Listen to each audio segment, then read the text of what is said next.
Okay, you're live. Are we live? Yeah. Let's wait a few minutes. All right, let's wait for a few minutes here. You're moderating there. People on. Hey guys, how you doing? Just waiting a couple of minutes here to jump in. Share. Make sure to share this video if you've got anyone that would benefit from hearing it. Anyone that's formerly incarcerated. Anyone that has a loved one incarcerated. Especially if they have children, share this video to them so that the children can watch. Sponsored by? Who do you want to be sponsored by? Celsius. Celsius. Layla wants Celsius. You able to see the questions going through there? Yes, I will be able to see them. Feel free to ask any questions if y'all have any questions. Yeah, we're going to get started here in just a few minutes. Make sure that if you have any questions, type them in. Beautiful people. We will get. You can read them. We will make sure to get to them during the broadcast, at the end of the broadcast, but we will make sure to answer all of your questions. Pastor Bobby, hi, Pastor Bobby. Yeah, Pastor Bobby. He's all shy. Hello. How old is your son? We got our first question. 13. Going on 14. Okay. You might. Hey, are we ready? Yeah, let's just jump right in. Anyway, guys, I'm Sonny. I'm here with my son, Enzo. I did a video, how long ago? A couple of weeks ago with Layla? Yes. We did a video with Layla, and the purpose with the video with Layla was so that way y'all could see her side of what it was like when I got picked up to be taken to prison. And me and Enzo, we had talked about it, but he was still a little shy about talking about me going to prison. Yeah, he's like, Dad, I don't think I could do it. I go, okay. I said, when Layla was on the podcast, she really shared her heart, and I think, I think girls, I guess, they're a little bit more sensitive, and they speak, they speak to heart, and I'm a big crybaby. Since the Lord changed my life, it's like everything wants to make me cry, But anyway, to be honest with you, I don't even know how I'm going to get through this podcast. To be honest with you, I was during the day I was thinking about the podcast and all the emotions of of when I went to prison. I kind of replayed it. You have a tendency of replaying it and going back in your mind, and when I left, Enzo was a baby. He was little, 6 years old, maybe. 6. Mm-hmm. He was about 6. He was chiquito, mijo. He was little, and now look at the big boy I got over here, But he was a baby when I left, and so during the day, just those thoughts of when I left and how I left and how they came and they just took me. It was almost like, I got to say, it was almost like a movie. When they stormed the house, it was helicopters and it was crazy, right? It was just like, dude, you could have knocked at the door. I would have turned myself in, You didn't have to do all this cars, and they blocked 3-4 streets left and right and helicopters and all. And it was almost like a movie, but all I had to do was knock on the door. I would have turned myself in right there. And then I didn't even know I had a warrant. My case was an old case. Now, I was already serving the Lord when they picked me up. So that's what made it crazy. I was in the oil field. I'm just giving you a little bit of, I'm just backtracking a little bit. So I was in the oil field, and I had just gave my life to Christ. I had been on a 10-year run on heroin. And I was always on denial because I was still in the oil field. I still had a trucking company, still maintained a business. And here I'm thinking, no, I'm good. I'm just taking heroin because of my stomach. I have stomach issues and numbs the pain. I was still on denial, being on heroin. And that was for over 10 years, right? But, being picked up there, always on denial because I was still working. I would say I was in a slum heroin addict. I was still working. I was a functioning heroin addict. But so I give my life to Christ. I changed my life, and I started doing worship there at the church with my father. My father is a pastor, and I started doing work there, I started playing the guitar and doing worship. Well, a case from 2008 and 2013 come and pick me up 5 years later. After I'm sober, I'm clean, serving the Lord, and I get picked up. And it's like, oh, okay, wait, hold on. I'm serving the Lord. I'm not doing nothing wrong. I haven't done nothing wrong. Anyway, so on February, I was fighting the case for 2 years. I think it was 20 months, 24 months. I was fighting the case, right? As I'm fighting the case, it took over 2 years, right? It was on February. This is why on Valentine's Day, I don't get too excited on Valentine's Day. I know it's Valentine's Day is for my wife, but I don't get too excited. But on Valentine's Day, that day, I went to go see the judge. And I got to tell you, the judge showed me no love whatsoever, no flowers, no candies. He sentenced me that day to 10 years in prison, right at 10 years. And on top of the 10 years, I had, I think it was 3 years or 3.5 years to do on the state side. So I had to go do 80% of the 10 years in the feds, come back, catch chain, and go do the state side, which was 3 years, right? So thinking of all that today when we were talking about having Enzo on, and just the idea of it's almost like you're replaying a dream, a bad dream, a nightmare that you don't want to. So when we sat with Layla, with my daughter, it was so hard for me to do it because it was just those emotions coming back, right? And then having to do it again with Enzo was like, oh my God, I don't know if I could do it again. It's so hard. So anyway, so I'm here with my son Enzo. Say hi, Dad.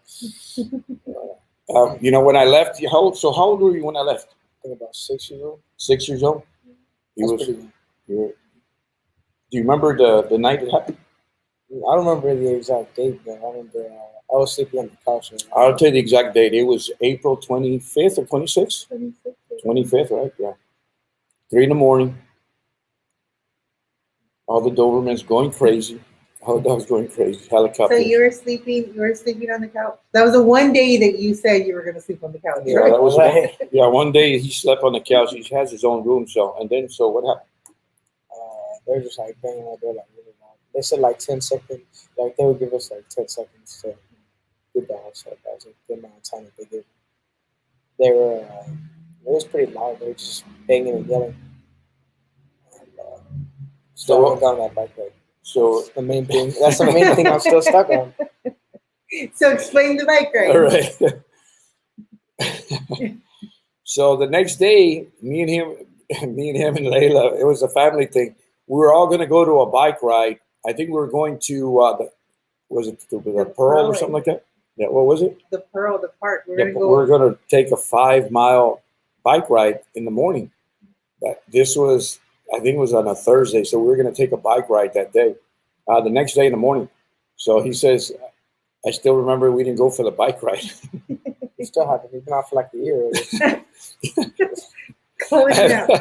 I haven't taken you for a bike ride. He says, I haven't taken you for a bike ride.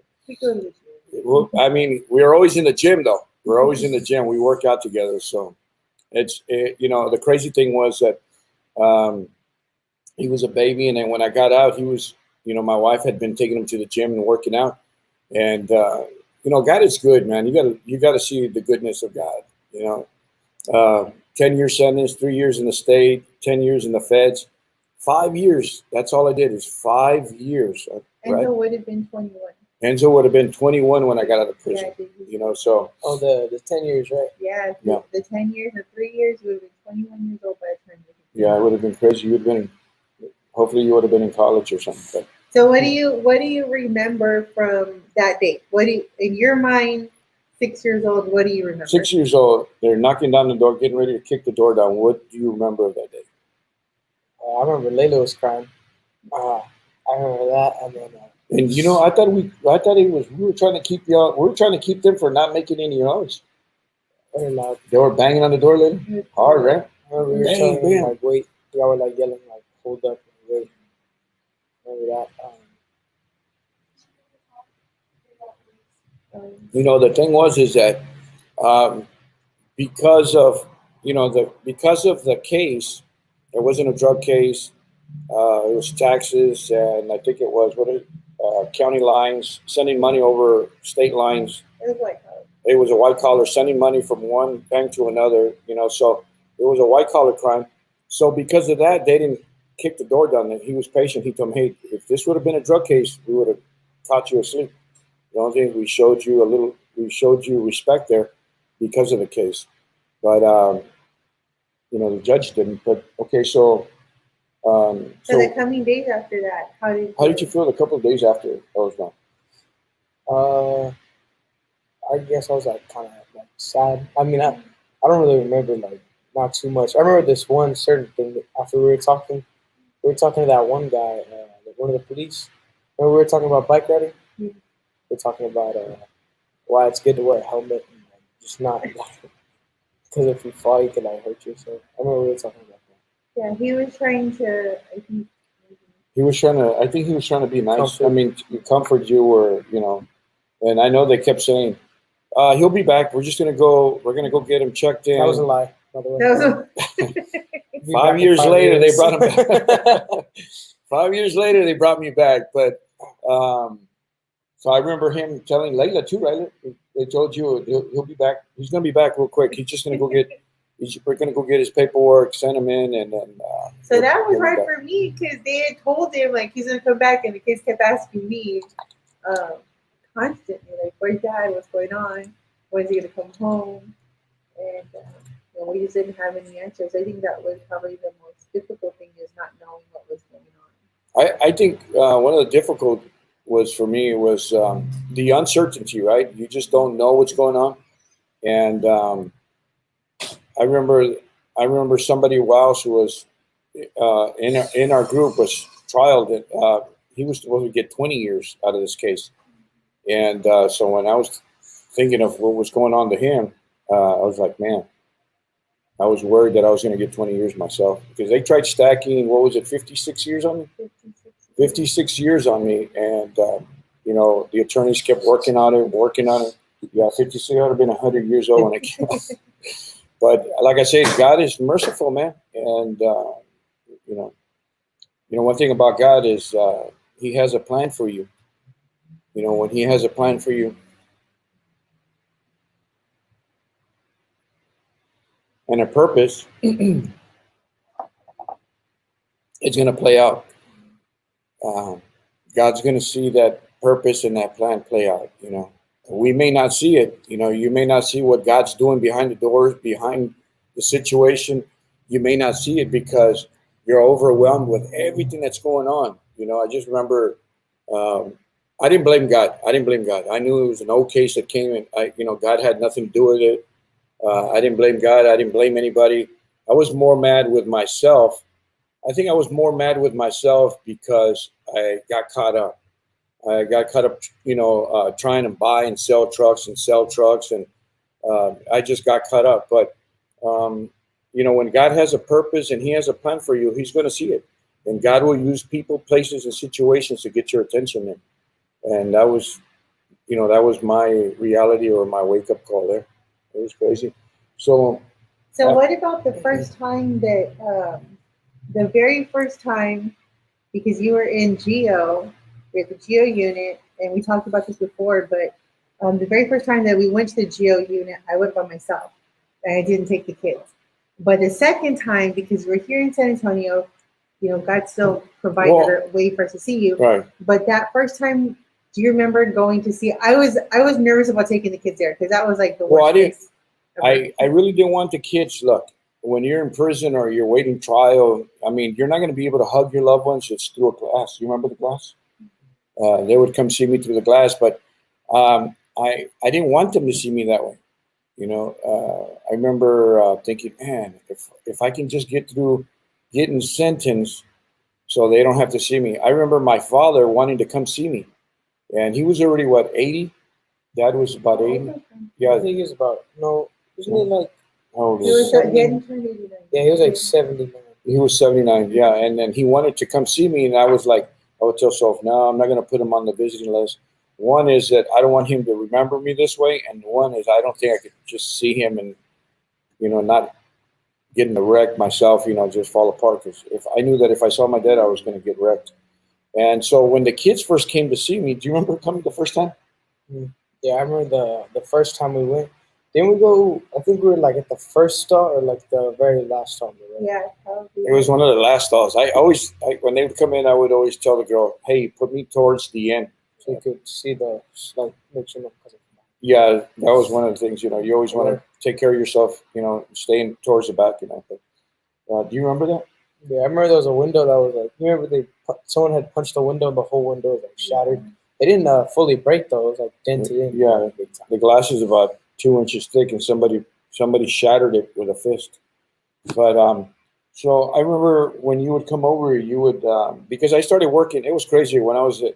I never worked out before. I used to work out, but you become a drug addict, you become a heroin addict. You don't care about working out. I think when I got picked up, I was already clean, but I think I was weighing like 140. But when I was on heroin, I think I weighed like 128, 126. I weigh like 190 right now. I think I weigh 190 right now. But he knew I was working out. He would ask me, "What are you doing to work out?" What, you don't think I weigh 190? No. You're like, yeah. What do you think I weigh, Layla? 190? Yeah, Layla says, yeah, see, that's a good daughter right there. I don't know what I weigh. I really don't know what I weigh. Last time I weighed, it was 189, 180 something. So he would come in. Do you remember you doing push-ups? I remember I used to not be able. I used to like do it with like my. It's kind of like almost I would do it, but my legs are like kind of wide, and then like I learned how to do it. Hey, too bad we ain't got pictures you can post on there. You got pictures? I don't have pictures because we didn't have any. We didn't have any? Yeah, I couldn't take them in there. Yeah. Yeah, okay. Yeah, I remember he'd be on the. I was in the glass when they were visiting. I was able to look to the floor, and he would say, "Look, Dad, you were what, 6 or something?" I think I was about 6 maybe. And he would start doing push-ups. He would cheat and everything. He couldn't get off the ground and everything, but he would do push-ups in front of me. It was the funniest thing. It was the funniest thing, but the saddest thing, getting to see my son in front of me doing push-ups, and he'd be doing push-ups, barely getting off the ground, barely. Back then, he was a little heavy. He was chunky. He was a little, right? A little bit. He's in shape now, though. He works out a lot. I never lied about my weight, though. I never lied. Never lied. I weigh 190, guys. Let's just keep it that way. That's always true. But where he would always come in. But one of the things that it was hard for me was it was okay to see them. That how you get you get anxious when they're coming to see you.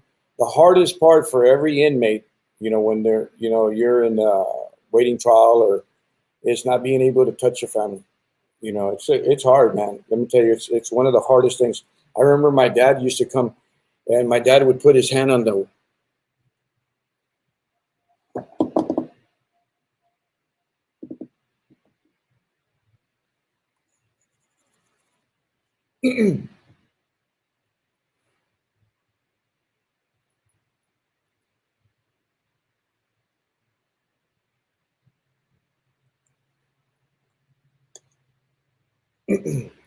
The hardest thing was when they would come, and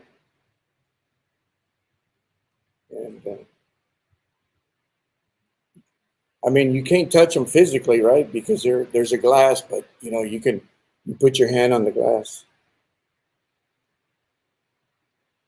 So, you remember? Yeah, I remember it. Mm-hmm.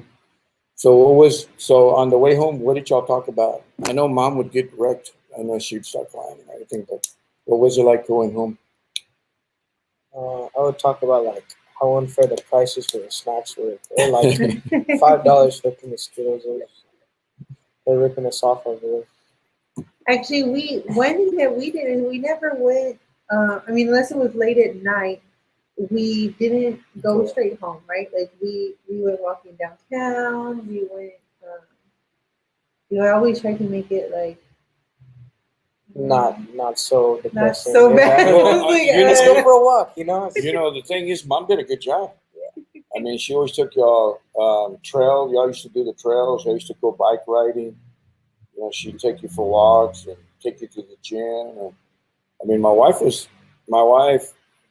I mean, she did a wonderful job with the kids because they, she she she made them feel like I was home, even though I wasn't home.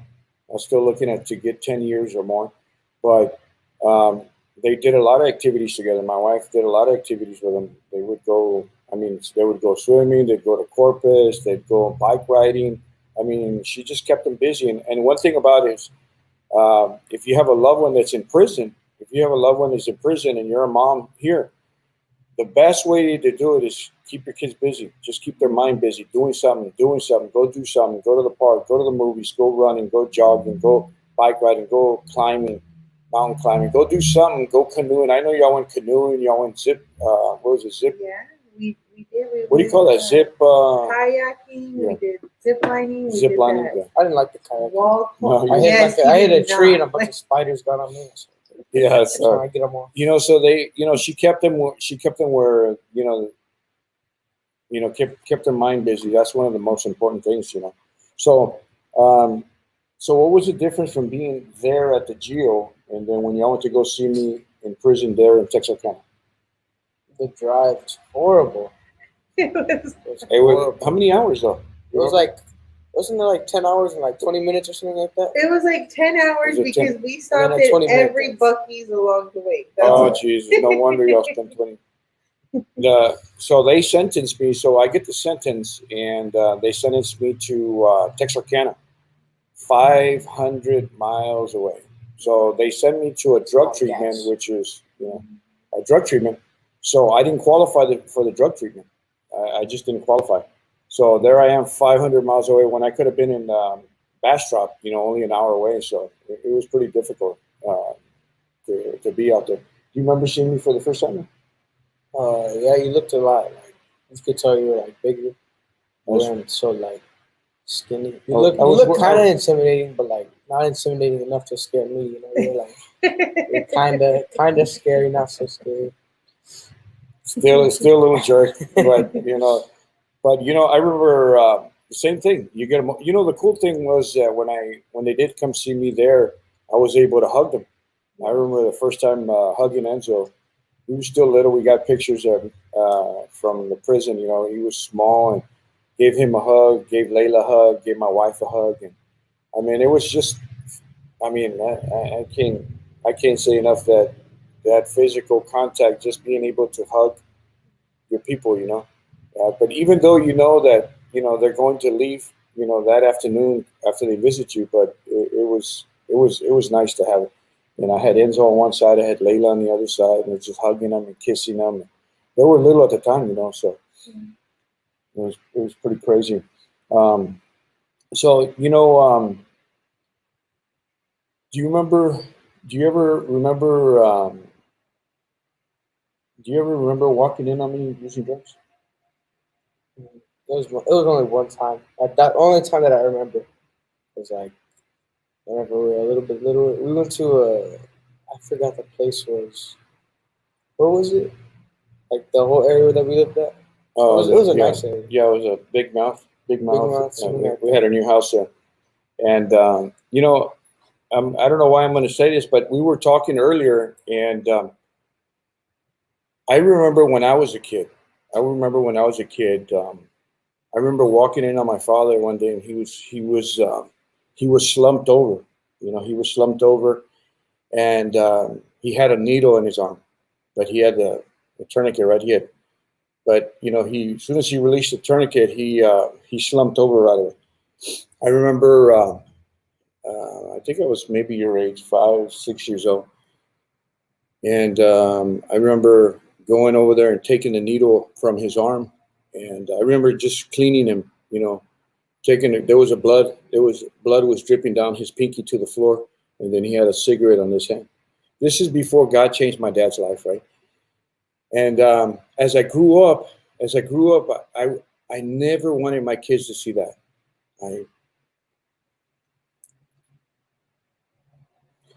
everything that I hated about a heroin addict, everything that had to do with anything with a heroin addict, I hated. I remember seeing heroin addicts and I hated them with a passion. I knew I already had, my father had been in prison and in and out of jail and prison. And it was because of heroin, selling heroin, all those things. So I remember growing up hating heroin and or drug addicts, just heroin addicts. I hated them. I was a kid and I would tell them off, I'd cuss them out. But it wasn't until I got older, I became what I hated the most. I became a heroin addict myself. I'm going to say this because I don't know if there's anybody out there doing drugs, but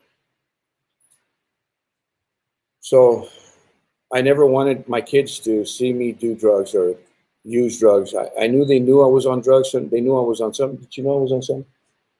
But I didn't want them to know what it was and what it was like, because look, when you're a heroin addict or a meth addict or coke or ice, whatever you're doing, you don't want your kids to live that life.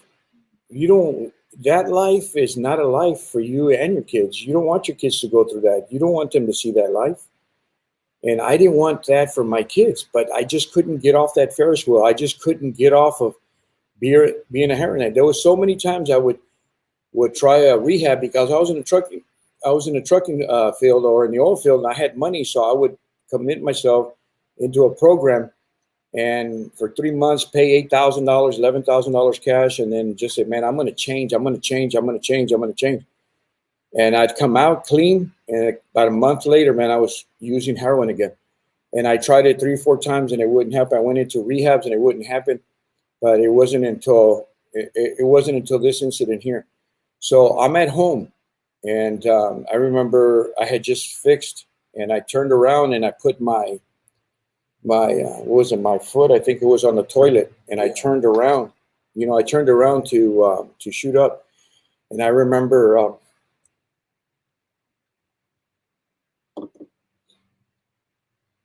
You remember that?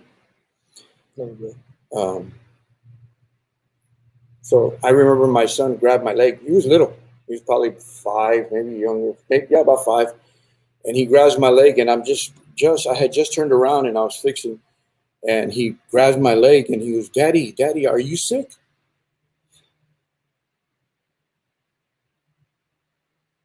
So that right there, I already knew it was time to change my life. I was like, oh man, I was like, oh man, my son got to see me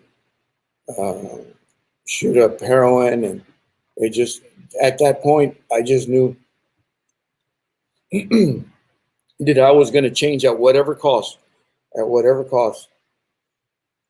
I just knew that my lifestyle, I couldn't pass it to him. He was a baby, and I think Layla was what, 6 or 7? Oh, there you go. Oh, you got a photo there? Oh, check this out. Okay, so that's Enzo. Enzo was about that age there. I don't know. Can y'all see that? Can y'all see that picture? Hey, Mom looks white as snow. Mom looks like grandma. Wasn't out in the Can y'all see that picture? They see it. You guys see it? Okay, that picture right there is, look at my face. Look how thin I am. I must have been weighing about 140 there, 135. It's crazy how thin I was there. I mean, I was just a walking absent, just a pus ball, just from using so much heroin. I mean, I didn't. It's crazy. It's just. I mean, look at me now. It's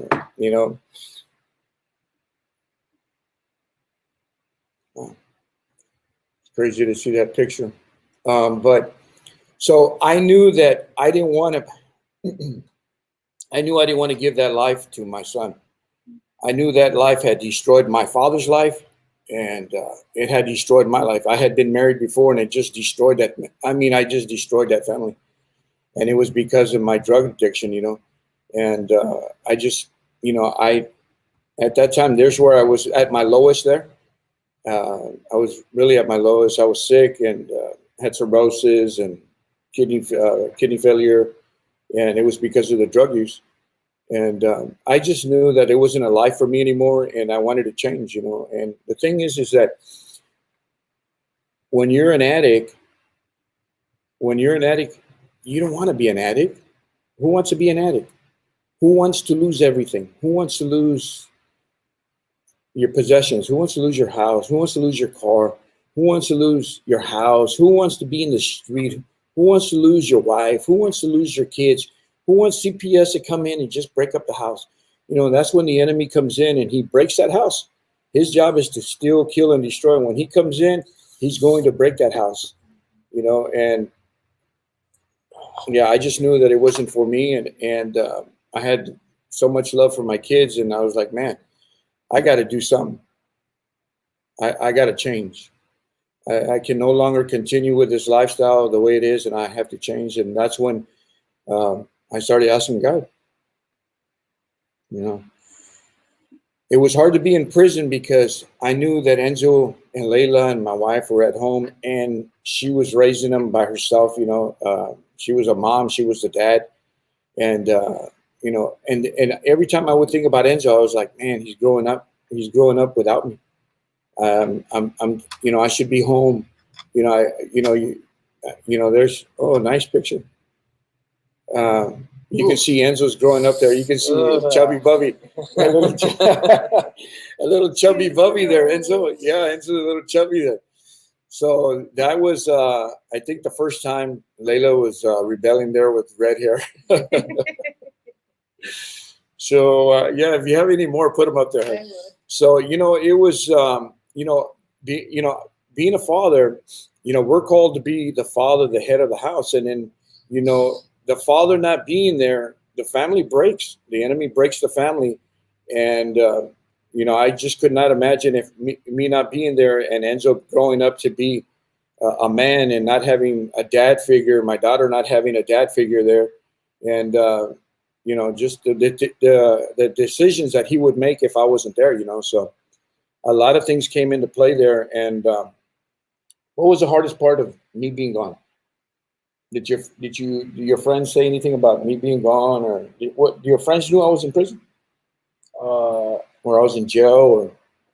I think I remember I was crying. I think it was like the first time we got taken. Mm-hmm. I don't know why I was walking to class. I think I had like my big backpack on. And I was just walking, and I saw the teacher, and she just looked at me, and I just like started crying, and like I think I like ran to her, and I don't really remember too much about that, but I remember I was like crying whenever I was near her, and then she asked me like what was happening, and I told her what happened, but she could tell that I didn't know what happened, like I didn't know, but I'm pretty sure she knew what happened.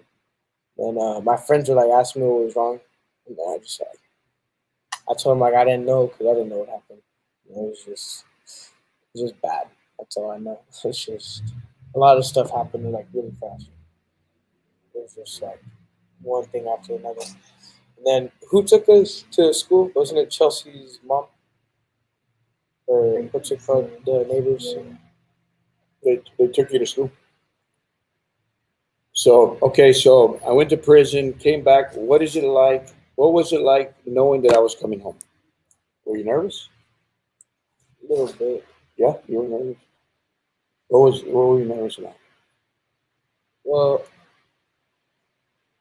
when did you tell us? You told us when we were in the car, right? Yes, Oh, you told them that I was coming home already, or So- you knew already, or what? I waited until I knew for sure, because there were so many times that it was like, we think this is it, and it's like, no, this is not it, or we think it's gonna happen, and then it wasn't happening.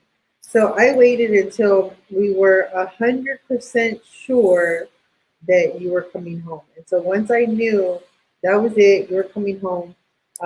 When I picked them both up from school, you know, just told them, hey, guess what? I'm gonna go pick up your dad. You know, I didn't even know I was coming home. You know, I still had 3 years left or something. Yeah. I had 3 years left, and I remember my case manager called me in. She calls me in and she says, Peralez, I need you to fill this form out. So I filled the form out. She calls me back in an hour on the intercom. She goes, you got to detain her. I said, yeah, I have a detainer. It's out of Florida. Well, can you take care of that detainer? So my wife called my wife, hey, they're getting, anytime you're like 2, 3 years out, they want to get all your detainers, get everything. So I didn't think nothing of it, right? So she takes care of the detainer, and they call me back to the office. The next day they call me back to the office. He goes, hey, guess what? We already got the results from the retainer up in Florida, down in Florida, and we got the paperwork. So we need you to sign this. So they bring the form, and I'm there at the case managers, and then I look at the form, and it's a pre-release form. So I think nothing of it. I didn't think nothing of it. So I signed the pre-release form. I signed it, and I'm thinking, well, I'm close to 3 years, 18 months in between there to going home. That's what I was thinking, because they normally, if you're 3 years, 18 months, they start doing that paperwork where you come in, so that way when you're ready, nothing's holding you and you're gone. And so I signed the paperwork, and then so I'm walking out, and then the other case manager says, whoa, where are you going? I just signed the paperwork. Well, you want to go home, Peralez? I go, what? Do you want to go home? I said, well, do bears poop in the woods? I tell her, do bears poop in the woods? I tell her. And then she goes, well, come on over here. So I walked back into the office.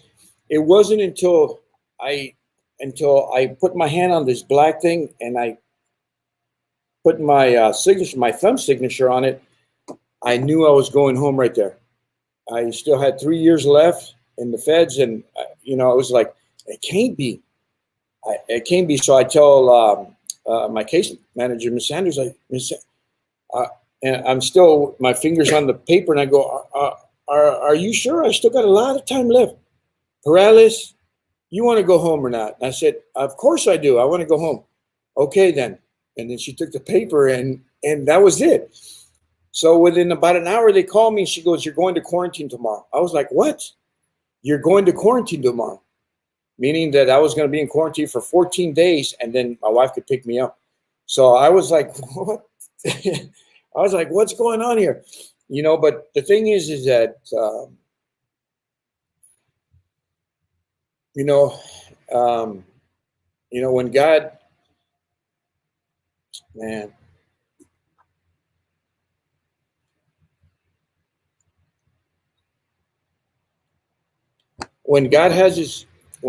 I always say this, when God has something for you and he has a calling on your life and he has a plan, there ain't nobody going to get in the way of that plan. And all your naysayers and haters, and when he has a calling, he has his hand on you and his favor on you, there ain't nobody going to stop you. Yeah, because I used to always tell the warden, those doors right there are going to open one day and I'm going to walk right through them. I used to tell the warden, and I would laugh, right? And they're like, okay, well, that's going to be in 8 years from now, 5 years from now. And I would always tell them, I'm walking through there, dude, one day. But anyway, so I'm home, and then what? What happened? What did you miss the most of me being gone, dude?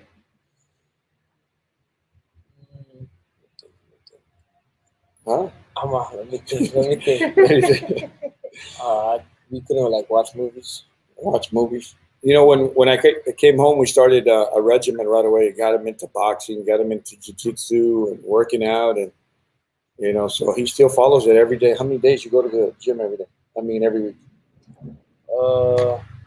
Monday, Tuesday, Wednesday, Thursday, Friday. So I go by 5 days. I try to go more so I could do cardio on Saturday and Sunday. What do you feel about me being home now? It's all right. It's a little overrated. A little overrated. Those years I can never take back. You know that. Me being gone, right? But yeah, we could tell. We can see whenever we look at you. We can't take back those years. You can't take back those years. The devil stole those years from me, but I can make up now. I got years. I got years now to make up for my kids, and I want to do right. I want to raise my kids good and raise them right, and God, and show them that, hey, there is a God, and he's a merciful God, and he loves us, and he wants the best for us. It's like any dad. what dad wouldn't want the best for his son? I mean, you know, I can't think of any dad that wouldn't want the best for his son. You know, and that's the way God is with us. And he wants the best for us. He wants to do the best for us. So, how we doing on time, babe? We're good. We're only at 40. You're at 40. Does You see anybody it have in any the corner? questions? What? You can see right there in the corner. Right there, right on top. 40 minutes. Yeah, 40 minutes, 40 seconds.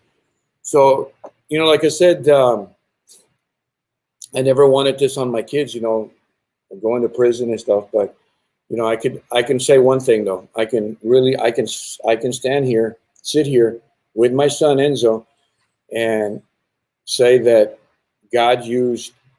It sounds harsh, but God used prison to get me right. You know, even though I was serving the Lord, but going through these things, it's given me a character where it's made me stronger, and my faith in God is stronger. And I've seen, I mean, you may see me a lot on Facebook because we have the prison talk, and then we have every day we have a devotional every morning. Then we have our Thursdays, and we have our Saturdays, and then we do Sunday. You know, it's just the gratitude I have for what God did in my life, you know, for what he's done in my family, that I've been able to spend time with my kids. I get a second chance with my wife. All I wanted coming out of prison was to raise my kids in the Lord and to grow old with my wife. That's it. That's all I wanted. I was happy as punch with that. I was happy with that. God has given us, you know, a ministry. Prison Ministries has given us a group of people that are ex-drug addicts, drug alcoholics, ex-everything, hurting people, and that's where God's put us right now. And we recently opened a church. So, you know what I mean? And then I look back and I say, God, you did so much in a year. I've only been out a year and several months, and God has done this. It's like, I mean, I'm talking about really fast. So I'm, you know, like I said, I'm just grateful, and I'm going to push forward. I'm not going to let off, and I feel like pedal to the metal, and I'm a ride or die with God, and I'm going to go forward. I feel like I need to. Do you have any questions, babe?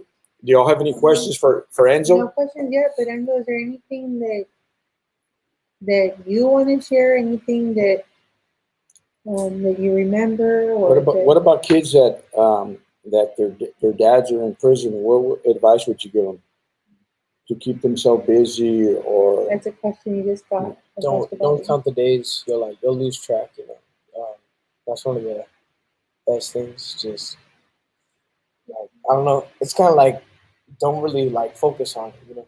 So don't focus it goes by kind of fast when you really think about it. You just keeping your mind busy, keeping busy. So don't focus on the days. In other words, don't chalk the day out on the calendar every day. I used to do that, man. It was like, okay, until about a year later, I just said, nah, I'm just going to go ahead and do my time. So don't count the days. So if your friend was in prison, how would you help your friend? Let's say your friend, right? One of your best friends. He was his dad's in prison. How would you be able to help him? What advice would you give him to make it through the time? Other than don't count the days, what would you tell him? Keep your mind busy, do this, do that. What would you tell him? Bail him out. Wow. So, because there are kids that there may be kids on here watching, or maybe on the replay, and they're seeing you, right? Okay, so I mean, I can only imagine I don't even want to imagine what you went through growing up without me for 5 years. So what would you tell those kids? Just don't really it's kind of mean to say, but don't really focus on your dad. You know, focus more on it's more of the no, that's more important. That's a correct thing to do. I mean, because when we're gone in prison, we don't want you to be focused on us because the time. I remember my dad used to say, look, I want you to know one thing is that you're not the only one doing time here. I'm doing time with you. Your kids are doing time with you. Your Enzo's doing time. Layla's doing time. Sophia's doing time. I'm doing time with you here. I'm doing time. I didn't really understand what he was talking about, but it's true. When you have a loved one in prison, you're also incarcerated. You're locked up. Your emotions are locked up. Your future is locked up, and you can't move forward because you're locked up. You know, I don't know if that makes any sense. You can't move forward because your loved one's in prison, and you don't want to move forward without them. And your kids too. Your kids are wanting you home. You're wanting to be home. Your dad wants you to be home. I lost my father when I was in prison. That was one of the hardest things that I went through, losing my father. Man, you don't know how bad I was hoping to make it to come home to see him before he passed away. That was the hardest thing. Losing my father in prison, I was like, man, there has to be a reason for this. And I struggled a little bit with that because I lost my father while I was in prison. And in prison, you can't cry in the yard, and you can't go cry to somebody, and you can't be crying. You know, it's just something that you got to hold it in. And this is why when you come out of prison, these guys that come out of prison, they have so much bottled in. They got PTSD, they got bipolar disorder, they got mental issues, they got OCD, they got schizophrenic, they got all these things going on in their head, and their emotions are all jacked up, all messed up, all whacked out. And when you come out of prison, they want you to be like you left, 10 years ago. It doesn't happen that way, And, one thing is, do you remember when I got home? What was that like when I got home? Was I quiet? Was I talkative? Or They're like kind of talkative. I think we should answer some of these questions. do we got questions? Yes, we Okay. have questions. So we did that one. What would you tell teens today if they have parents in prison? And Enzo, this is for you. How did you? Oh no, it says how did you get your relationship with the kids the way it is now? After prison, my son is still very angry. So Okay, how did so y'all get the relationship? our relationship, I remember talking to each one individually. I remember talking to them individually and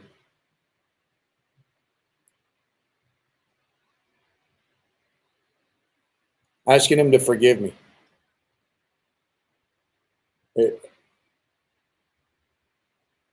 It starts with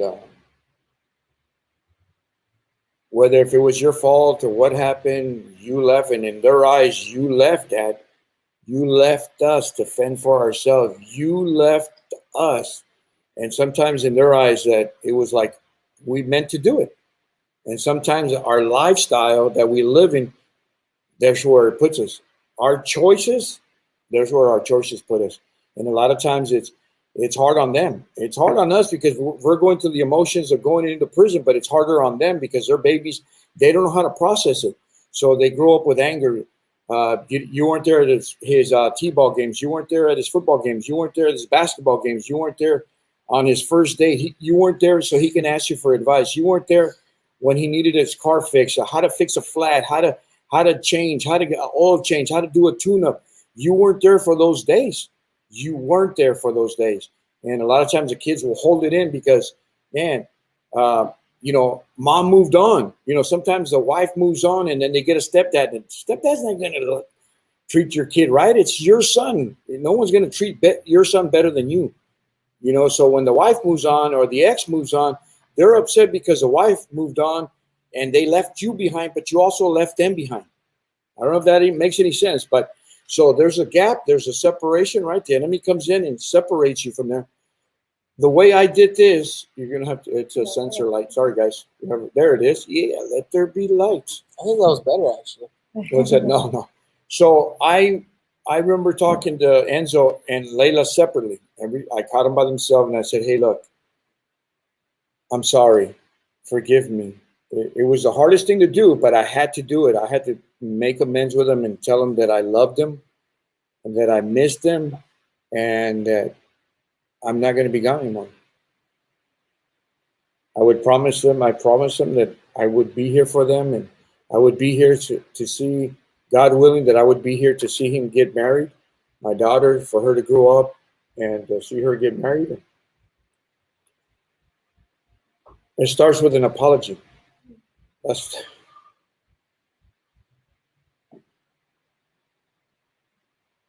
the only way you can do it.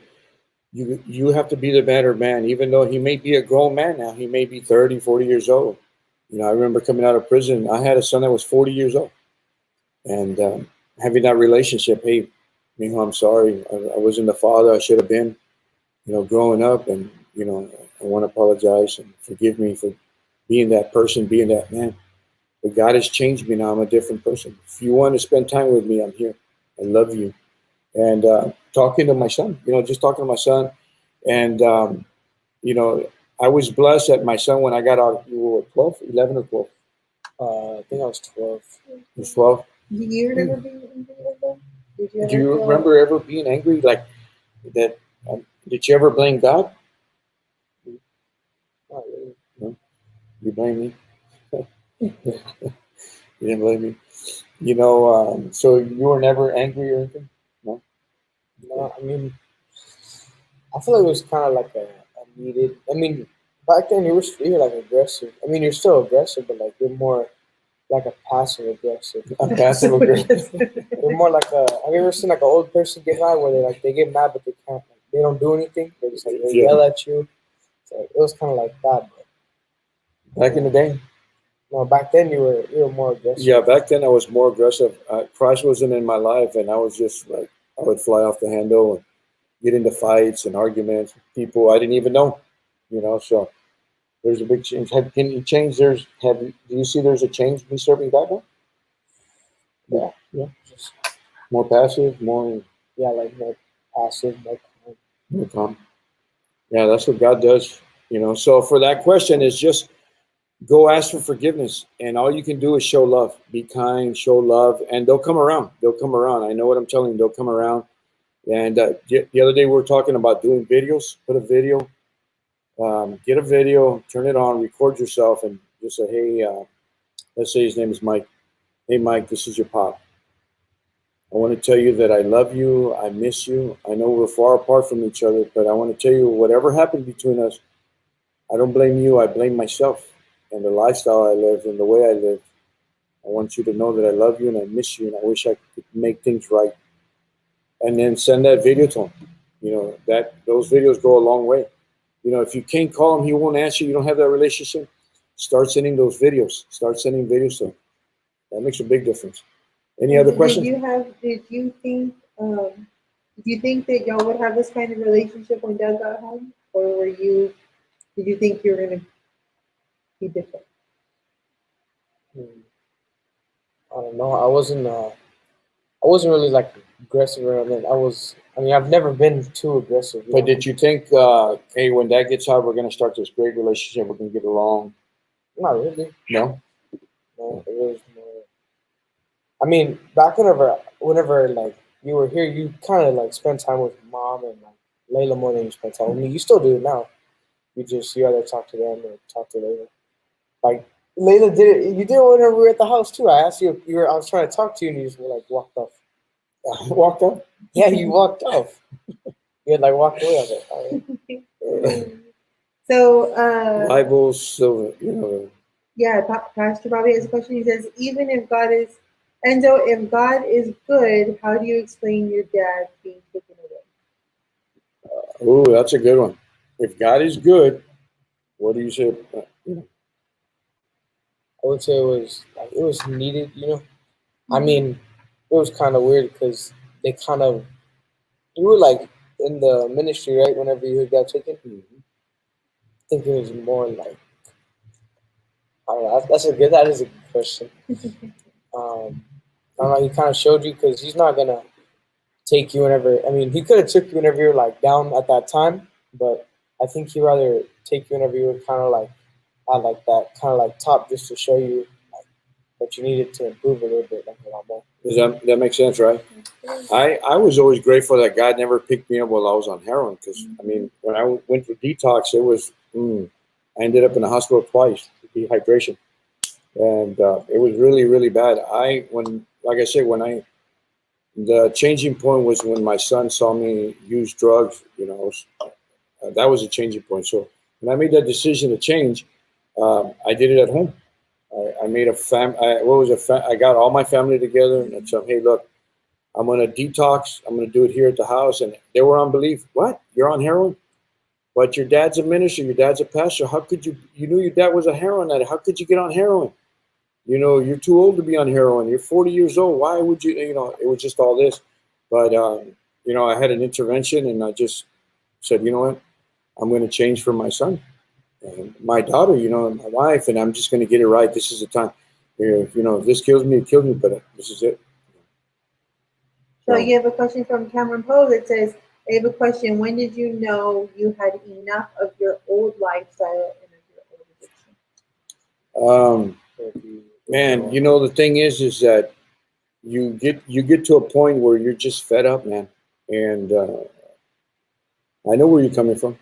I know where you're coming from. That question right there is someone that's struggling with. You're struggling a little bit, aren't you? Don't be shy. I want to help you here. That comes from wanting to change because the thing is that when we're heroin addicts, we know that's not our lifestyle. We know that's not the life we want to live. We know we want to give our family a better life. We know that we want to change. We know we don't want to live like that.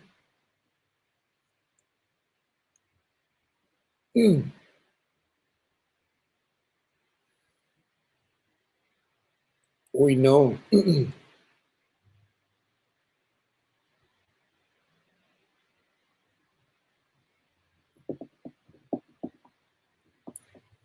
The thing is that we got to be to the last point where we want to change our life, and you can't change your own life. You can't just say, hey, today I'm going to give up heroin. Today I'm going to give up drinking, or today you can't. It's a spiritual thing. It really is. It's a spiritual thing, and only God can change your life. There's nothing, no program, no detox, no. You can spend money from here to forever and try to do things on your own. You can't do it on your own. You got to give it to God and just got to be tired and just say, God, look, you got to change me, and you got to just turn everything over, Cameron. You got to turn everything over to him and just say, hey, look, I'm tired. What does this mean? This means that you surrender, right? When a cop says, stop, freeze, this is surrender, right? This is how you got to come to Christ. You got to raise your hand and just say, hey, I'm done. Do whatever you want to do with my life. I'm done. I give you my life, and I dedicate my life and ask God for forgiveness. And that's the only way. There's no other way. I mean, I did it so many ways, and that's how you do it, Kim, to fight addiction. But acknowledging that you want to change is the beginning because you want to change. But it has to come from you first. Mm-hmm. Any other questions? So, just Tara saying that she loves hearing the realness. I can only imagine how much real hope this combo will spread. Thank you. It's like I said, nobody wants to be a heroin addict. Nobody wants to be a junkie. Nobody wants to be on ice and crack. I mean, nobody sets out to go to prison. No, you don't set out to go to prison. Say, hey, I'm going to go to college. I'm going to go to prison and go to college, and I'm going to come back with a degree. That's far from me. Leaving. Nobody wants to leave their family and their wife.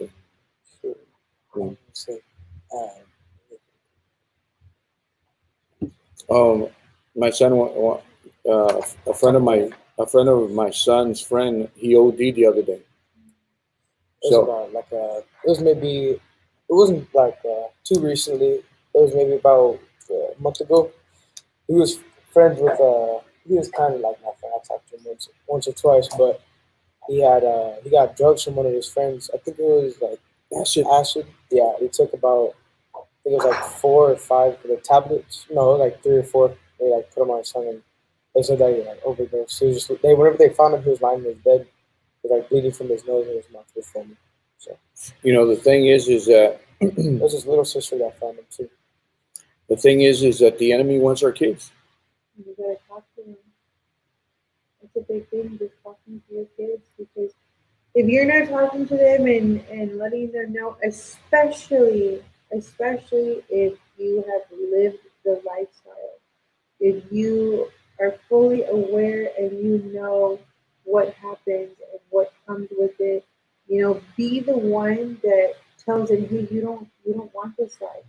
Be open, be real with them, because there's a lot of other people out there, a lot of other kids out there that are going to sell them the lie. They're going to tell them it's cool, it's fun, it feels good. Hey, you got problems, this will take them away. Because there's a lot of kids, just like our kids, that they were going through stuff. They were having a difficult time, and a lot of people, I think, and it's important because a lot of people see the end game, right? Like they see us now, and like, man, they get along, and it's such a happy family, whatever it is. But there is a lot of stuff that they went through, even though we try to mask it, We cover we it. have we have to win our kids. Yeah. Our examples, and we got to talk to our kids. Enzo had asked me that. Um, I mean, Enzo knew I was a heroin addict for many years, so he told me, "Dad, what is the worst drug you can do?" And I said, "Any drug, anything that alters your state of mind. That's not. It's bad." So he tells me about this kid that ODs, and the thing is that the enemy's after our kids. Yeah. This is our future. Our kids are our future. When we're gone, they're the ones that stay. If the enemy can get our generation and just jack up our generation, what do we have? What do we have? So this is our job. I don't know if Cameron's listening, but I don't know if you have little ones, Cameron, but it's our job now to start working with our kids and start guiding them and directing them in the right path, because we're the head of our house. We're the head, and then we got to get it right, Cameron. We got to get it right. I'll stand up. Okay. Any other questions? Any final thoughts? Final thoughts? Any final questions? I just want to thank everybody. If anybody has any questions, I just want to. It was hard for me to do this with my son because the last time I did it with my daughter, man, it just wrecked me for days. Just thinking what I put them through. A lot of times the enemy likes to put that guilt. Man, you destroyed your family. Man, they're not going to forget. Man, they're going to need therapy. Man, you jacked them up. Man, you went to prison and you left them by themselves. So the enemy's always, we got to be able to control this and not let the enemy in here. The enemy don't know nothing unless you let him in your head. So you got to be very careful. Any questions, babe? That's it. Cameron says yes. I have little ones. Cameron, right now that they're little is when you got to get it right. You got to get it right now. Right now, you got to get it right.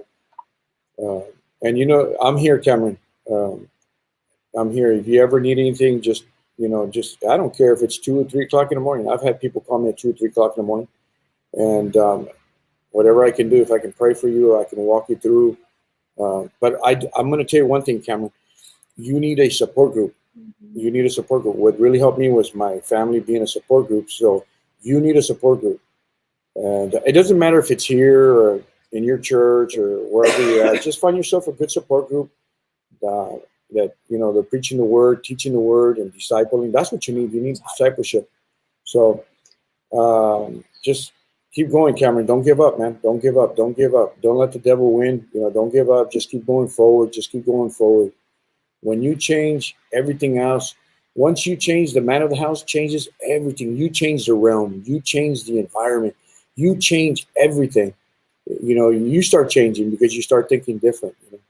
So I just want to thank everybody for being online. And like I said, it was difficult to do it because I get these emotions coming back, and my son, me being in prison, and it just takes me back. So Enzo, you did a good job. Any final thoughts, Enzo? Any final thoughts? You want to say anything? I mean, not really. What was that one question that they had asked? Can you scroll up or something? What question was it? I don't remember what it was. You're getting bigger, bro. Let me see. You did that one. There it is right there. Where? Keep going. Stroll it. Oh, what's it called? Was it from Pastor Bobby? No, it was someone else. Let me see. How did you get the relationship button? Yeah, the kids. Well, I wanted to answer that one. Okay. What's it called? A lot of the times the kids, it usually happens when they're younger, like they don't really understand it, or like they don't understand why people make these choices or why they do like certain things. A lot of the times it's not so much as like peer pressure or any of that, but a lot of times people get in trouble because people like different things. A lot of people like, some people like drugs, or some people like fighting, like starting problems, and I think that's just like one of the problems that they have. They have to get older before they start to understand like what their parents went through before they start like judging them. You're talking about maturity? Yeah, basically, because he's saying like how his son's like mad at him. I think everybody his son has to like get older before he starts to understand like the like why, like Yeah, Like what they went through. that makes a lot of sense. That they get mature, then they understand what the dad went through. Like one of the questions was, how did you the relationship back? But a lot of times, when one goes to prison, uh, it tears up the family, man. They go through so much, man. The wife move on, and it's terrible going to prison and leaving your kids behind. I wouldn't wish it on my worst enemy. Going to prison, and I wouldn't wish it. So, all right. So, thank you for being here. I just want to make a quick announcement. Thursday, we're going to be here at this. You want to put the address up there, babe? Yes. We're going to be here, the Bible study on Thursday. So you guys are welcome. If you know anybody struggling with drugs, alcohol, anything, this is a support group that we get together. We talk. I mean, this week is the birthdays of our members that we're celebrating. Every month I think it's the third week of the month. So yeah, it's usually the second or third week of the month we celebrate, and it's on a Thursday evening at 7:00. We come together and we celebrate everyone that has a birthday for that month. Yeah. We cook food. Everybody kind of brings like a potluck. We have a cake. So it's just a quick devotion, and then we fellowship with each other. It's important. That's one of the biggest things, like with us, is that it was important to have a group. It's important to have people that will speak into your life when you're going through things. So if you have a loved one that's incarcerated, and even if it's just you're going through something in your life, whether it's because you have a spouse in addiction, even a child addiction, make sure that you're going to surround yourself with people that are going to speak life into you, that are going to encourage you, that are going to not tell you, oh man, just give up, just quit, why wait, why bother. You need to have people around you that are going to believe what God is going to do in your life, because that makes all the difference. And I think that's what we do here on Thursdays. We just come together and strengthen one another. And it don't even matter if you have your own church. We're just getting together as a support group and just love on one another, and just share with each other and anything that you're going through. And like I said, if anybody's out there, somebody that's struggling with drugs, bring them on Thursday. Just bring them. No strings attached. We're not asking you to become a member or nothing like that. We're here to help. And like I said, you all have our information there. If y'all need to get a hold of us even after this thing here, say, hey, I got a son, I got a daughter, I got a nephew, I got a grandson. I'll work with you. I'll work with them. And if we have to find them a home, a program where we need to put them, we'll put them somewhere. So anyway, thank you guys. We do have service Sunday. On there Sunday at 2 p.m. Sunday at 2 p.m. And then Saturday we have Kingdom Talk. It's another podcast that we do with Brandon Pena. So thank you guys. Anything you want to say before you go, big guy? I'm 60 and he's already benching 200 pounds. He's still. No, You're not? Where are you at right now? not 175. 175. There you go. One day he'll catch up to his daddy. But anyway, guys, we get along. But like I said, thank you for being on here, guys. I appreciate y'all being here. And thank you, Enzo. I know it was kind of hard for you to do it, but I love you guys. Y'all have any questions? Love you, guys. Thank you. Bye, guys. Love you.